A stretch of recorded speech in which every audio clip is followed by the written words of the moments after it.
The Earth is 4.55 billion years old, and life started on Earth 3.6 billion years back. On Earth, life started in the ocean, and to evolve to eventually become us. The human, or the Homo genus, us, is 2.4 million years old. And we have been so successful that we are today 7 billion human beings on Earth, and our population keeps growing. We have been so successful that biodiversity, on the other hand, everything that's alive except us, has been decreasing quite proportionally and in a very alarming way in these last years.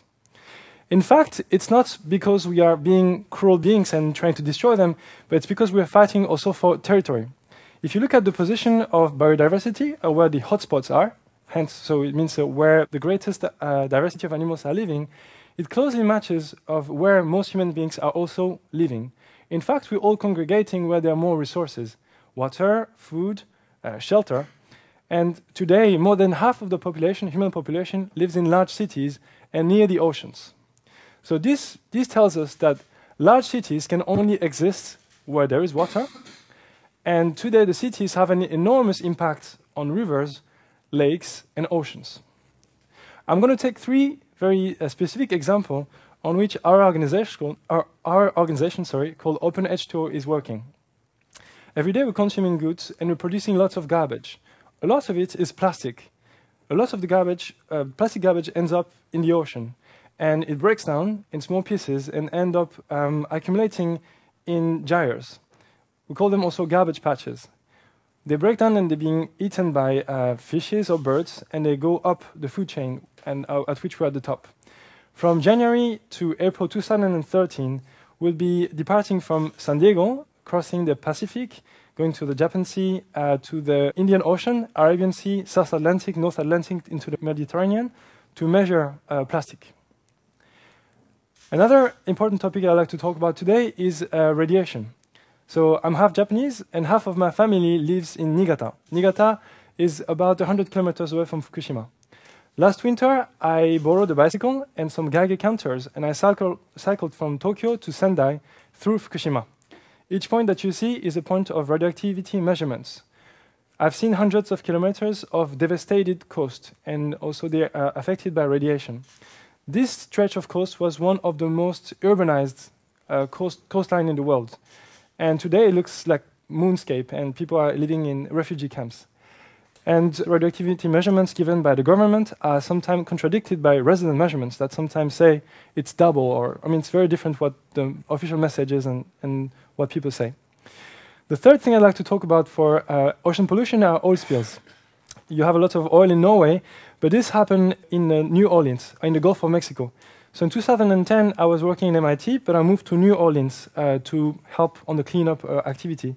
So I've seen hundreds of cleaners, so fishermen who are basically taking their fishing boats and going out and risking their health to clean oil spills. What's interesting about these three forms of pollution, that they are man-made. They are man-made, but they are not controlled by natural forces. And the big question we're trying to answer is, can we use these natural forces to remediate these man-made problems? So I'd like to present to you Prote. So Prote was inspired by oil spills happening in the Gulf of Mexico. And oil spills typically moved around by wind, surface currents, and waves. We're taking these small boats and we're trying to clean them. So basically we're cleaning an ocean of oil and making small clean paths through that. If using the exact same amount of oil sorbent, this sponge, and you're going up the wind, so you're just paying more attention to the natural patterns, you can collect a lot more oil. You cannot collect all the oil with only one pass of this absorbent. But if you pass multiple times, there are more chances you could collect this oil. But moving such a big structure against natural forces, which are humongously powerful, is very difficult. So we thought about, what about if we simply use this very ancient technique of sailing? We're sailing and we go upwind, and tacking, we intercept the oil that goes down the wind. So this is a very simple idea, and we had no idea if it was going to work.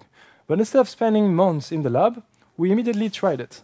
We just took a small boat and tried to pull something long and heavy and see if it would work. But what we've observed is two things. We're losing two capacity. One is the pulling power, and the other one is direction. It's happening also because when we're trying to go up the wind, when you're pulling something long and heavy, you're losing like speed. But when you're facing the wind, you also have no capacity to have force on your payload. So to counteract this, we built a small robot and take the rudder from the back and bring it at the front.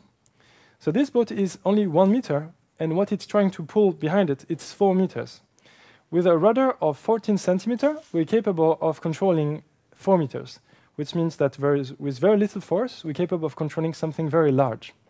Then we kept playing with this robot, and what happens is that this robot has really good maneuverability capacity. And so here you're going to see that we're trying to avoid something in the very last second. So we're going to ride an obstacle, and in the very last seconds, we deviate. Then we thought, how could we improve that technology?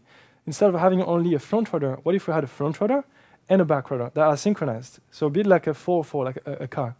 We started to mount some instrumentation in it, some accelerometers, and see if it would work better. And so we thought, OK, this is working a little bit better, but what about if we had even more rudders, or if the whole boat became the organ of control? So we made this boat, and the entire hull actually changes shape. And that's how we control our trajectory.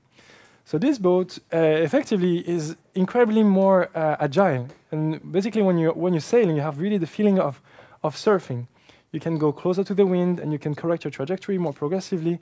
You're curving inside the turns. It's very intuitive and very, very agile. It's working very well in high winds and also in slower winds.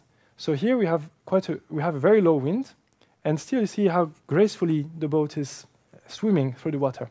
And now you're going to observe a maneuver. So we are jibing. Look at the position of the mainsail and the jib.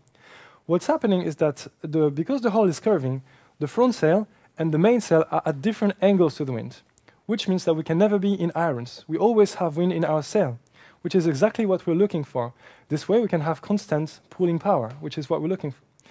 And we thought, OK, that's a really nice concept, but can we scale it up? So we made a bigger version and have a larger sail surface. We made a very lightweight hull, so we had a very small footprint in the water, so low resistance and high traction power. And then we thought, OK, it seemed to work. We have lots of traction power. Can we automate this? So we built this larger one, which is motorized. And our technique is to, instead of trying to calculate everything before, we build a very simple model, and we take them to the water. So here, we didn't know if it would float or what would be the flotation line. And we add some sensors, some cameras, some other accelerometers inside it. And we want to know how much weight we need to put at the bottom. So we're just trying to shit in, and then progressively we added more weight until the boat was balanced. And here we wanted to accelerate how much the boat penetrates in the water. So we added a skin around it, and we tried to see how much pull we get. So we just let the boat go and see how much power we can produce. Having a shape-shifting hull is a kind of paradigm shift in the sense of sailing. We are bringing many new innovations and many new properties to sailing. We have a better control of trajectory and stability. We can turn and make very small turn in very small radius. Because we don't have a center board nor rudder, and we have a continuous soft line for our boat, we create much less resistance and create less turbulences behind the boat. Normally, a boat, once you start to go quite fast, you have a tendency to slap on the wave. And a lot of the energy that you're losing because you're slapping on the wave, and it's causing a lot of stress on the structure, here our structure is flexible, so we actually conserve a lot of that forward energy. What we effectively doing is an accelerated evolution of sailing technology, from a back rudder to a front rudder to multiple rudders to a boat entirely articulated. And we are working on different scale, so small ones, so 1 meter, even 50 centimeters sometime, to up to 6 meters. The technology we have been using goes as well by generation. Originally, we're using just a simple remote controller, but now we're using microcontrollers, and soon we'll embed mobile phones, so you'll be able to control our robots from any tablet or any mobile phone or through a web browser. The connectivity we're using are industry standards. We hope to implement soon Iridium, so you'll be able to control the boat anywhere in the world. And the idea is to have many of these small boats to be controlled through multiplayer gaming platform. So people will use a gaming platform and control fleets of these. And it's working quite like a satellite launcher.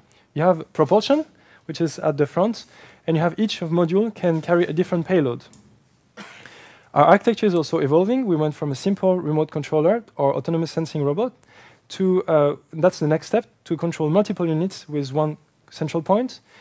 When the boat will be autonomous, then they'll be able to communicate with one another and make their own decisions. And eventually, what we're looking at is to be able to control smaller subgroups of the robot by people. The application of this technology go beyond oil spill sensing or radiation or plastic sensing, but we're also interested in, for example, mapping coral reefs. Most of the coral reefs in the world are in danger, and with these robots, we could map and take pictures of coral reefs. We have lost already 80% of our fish stocks, and many countries are trying to reinforce regulations, and the fishermen are against it. This would be a great way to assess fish stocks and many other applications, also in astronomy or climate studies. The way we develop this technology, we're using a license called open hardware. Open hardware means that everybody is free to use, modify, and distribute the technology. And in exchange, we're only asking for two things. We're asking the people to credit us, just to say that you're using Protea technology, and to share the improvements. So like this, we can accelerate technological progress for the environment. If you are claiming open hardware, that also means that you have to respect some standards. And for us, open hardware means that you need to provide these documentations so somebody else can copy or duplicate or contradict your experiments. It's a bit like when you're publishing science paper, actually. Our community is comprised of engineers, scientists, fishermen, sailors, and also just like normal people. And we are all around the world, but sometimes we're trying to be together and build stuff, and as often as we can, go and test it in the water. Our community is very big, and maybe now you see a pattern. I've shown you like where are the main cities, and as you can see, most of us are living in big cities just on the ocean. My message is that there will be no city 2.0 that are going to be existing and growing sustainably if we don't have an ocean 2.0 that basically, because if you develop a city too quick, you're going to destroy the ocean, which is the reason why the city was created in the first place. These are the global cities in the world, and all these are candidates to become the city 2.0s that we all desire. For example, Oslo has a great infrastructure. This is not a map of roads or anything, it's just a scribble. But imagine if you could, in real time, sense the water qualities or the air quality, or, for example, have a mobile information network that you could reconfigure at any given time. Same goes for San Francisco. San Francisco and the other cities are built around the bay. In fact, the center of gravity of the activity in the Bay Area would be not in San Francisco downtown, but somewhere in the middle. Hence, we need to create some kind of relay for this information. Imagine the biggest megalopolis in the world, Tokyo. You can see that in Tokyo, maybe you know, they are growing the city inside the bay. They are actually building land because they cannot extend anymore. So having infrastructure again here would help a lot. Or a more developing country like Nigeria and Lagos, where they have a lot of constant problem of oil spills happening. The ocean is the future of our food, our energy, of our shelter, of our transport, of our information system, and of our security. So I believe that the future of our species depends a lot of the relation or the quality of the relation between our cities and the ocean. And we, in our group, OpenH2O, we greatly believe that open hardware will contribute to explore and protect our ocean better, to build better cities. Thank you very much.